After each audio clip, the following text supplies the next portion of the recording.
Today we'll replace the 3-inch pool pump strainer basket and pool lid O-ring on this old Sta-Rite pool pump. Let's start with the O-ring. Your first sign that you need to change the O-ring is water leaking around the lid when tightened. You will also notice bubbles on the top of the transparent lid. That means there's air being sucked up from somewhere up into the system. In this case, I know it's the O-ring because my pool water level is just right and the hoses from the vacuum are new. Let's turn off the pump, and the next thing I'm changing is the pump strainer basket.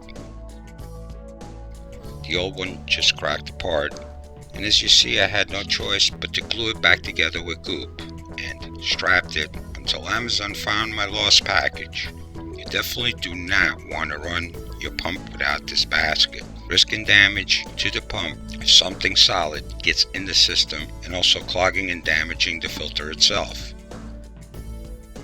The new 5-inch pump strainer basket matches exactly, except the color.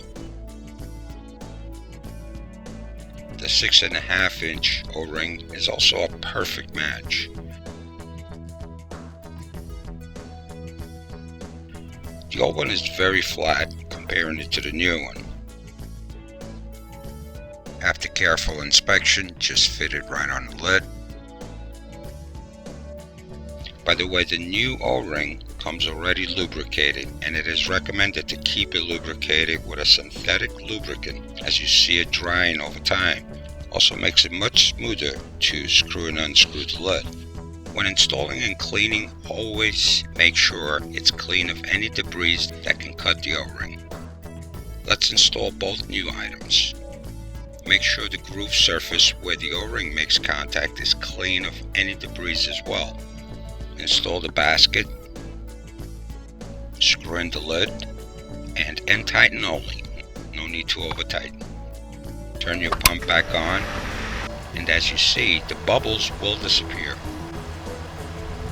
This makes your pump lifespan go much longer. Just quickly double check for leaks, just to make sure everything is fine. I hope this helps to understand the importance of these items I just exchanged, and see the links below for more information on the items replaced on this video. If you have any questions, feel free to ask in the comments, and you all have a great day.